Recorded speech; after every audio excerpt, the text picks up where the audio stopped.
Olá, hoje a gente vai mergulhar em um capítulo que é uma verdadeira aula sobre gestão de crise e transição de liderança. Deuteronômio 31.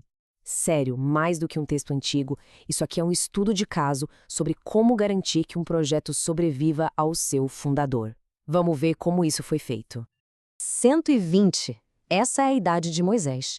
Imagina só, depois de 40 anos liderando o povo de Israel no deserto, o grande líder fundador anuncia que seu tempo acabou. Ele mesmo diz com todas as letras: "Eu já não consigo mais liderar vocês." É o fim de uma era, de verdade. E isso nos joga direto na questão central do capítulo.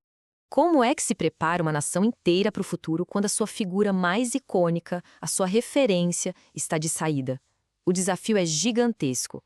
E a resposta, como a gente vai ver, é uma estratégia brilhante. O clima aqui é bem tenso. Primeiro porque Moisés foi proibido de entrar na Terra Prometida. E para piorar tudo, o próprio Deus antecipa um futuro bem sombrio. Ele diz que depois que Moisés morrer, o povo vai se desviar e quebrar a aliança. Ou seja, o risco de tudo dar errado não era só uma possibilidade, era uma previsão divina. Bom, diante desse problemão, o capítulo apresenta a primeira parte de um plano com 3 pilares. Estabelecer uma linha de sucessão que seja clara, pública e inquestionável. E um novo líder é oficialmente apresentado, Josué. Mas essa transição acontece numa sequência muito bem pensada. Olha só, o primeiro passo de Moisés é falar com a nação inteira. Ele entrega a mensagem de força e coragem diretamente para o povo. A ideia é fortalecer o coletivo antes de focar no indivíduo. Só então, com o povo já encorajado, a atenção se vira para o sucessor, ali na frente de todo mundo. Moisés repete a mesma ordem, mas agora de forma pessoal para Josué. E isso é uma transferência pública de autoridade, um endosso que ninguém podia questionar. E para fechar com chave de ouro, a fonte da autoridade muda. A confirmação final não vem mais de um homem, nem mesmo de Moisés, vem do próprio Deus. Na tenda do encontro, Deus fala diretamente com Josué, usando exatamente as mesmas palavras. Pronto, a sucessão estava completa e divinamente confirmada. Mas um líder, por mais forte que seja, não é o suficiente para garantir o futuro. A segunda parte da estratégia de Moisés foi garantir a continuidade através de algo permanente, algo que todos pudessem acessar, um texto, a lei escrita, funcionando quase como uma constituição. E para que essa lei se tornasse parte da vida da nação, Moisés criou um processo de 4 passos. Primeiro, ele a escreveu, transformando a tradição oral num documento físico. Depois, entregou os sacerdotes, que seriam os guardiões. Em seguida, ordenou um ciclo de leitura pública a cada 7 anos, para garantir que ninguém esquecesse.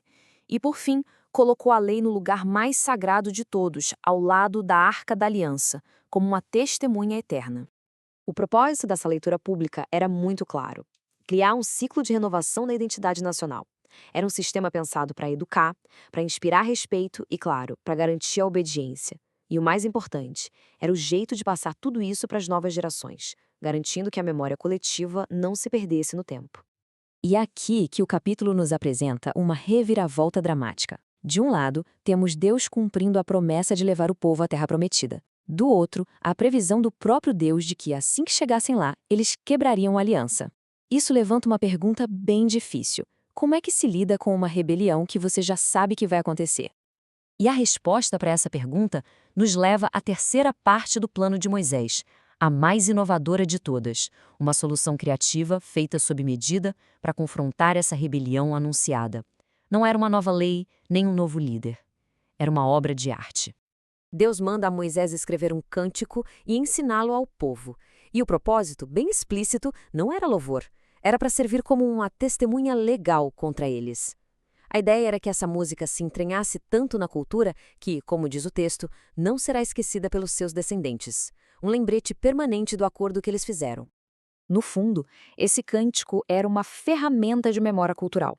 A estratégia era incorporar os termos da aliança na cultura popular, através da música, de um jeito tão profundo que a verdade da sua própria história e das suas obrigações se tornaria psicologicamente inescapável, mesmo em tempos de rebeldia.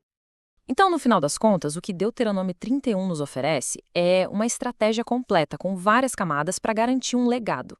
É um plano para que uma nação sobreviva não só à perda do seu líder fundador, mas também à sua própria tendência de autossabotagem. Então, só para recapitular, o plano se baseia em 3 pilares que se conectam. Primeiro, um sucessor escolhido e validado publicamente, Josué. Segundo, uma constituição pública e permanente, a lei. E terceiro, uma testemunha cultural que não se apaga, o cântico. Liderança, lei e legado. E isso tudo nos deixa com a pergunta para a gente pensar. Essa ideia de uma canção testemunha é muito poderosa. Se a gente olhar para a nossa sociedade hoje, como é que a nossa arte, a nossa música, a nossa cultura servem como testemunhas? O que elas estão dizendo sobre os nossos valores, sobre os nossos acordos e sobre o que a gente está deixando para as próximas gerações? Fica aí a reflexão.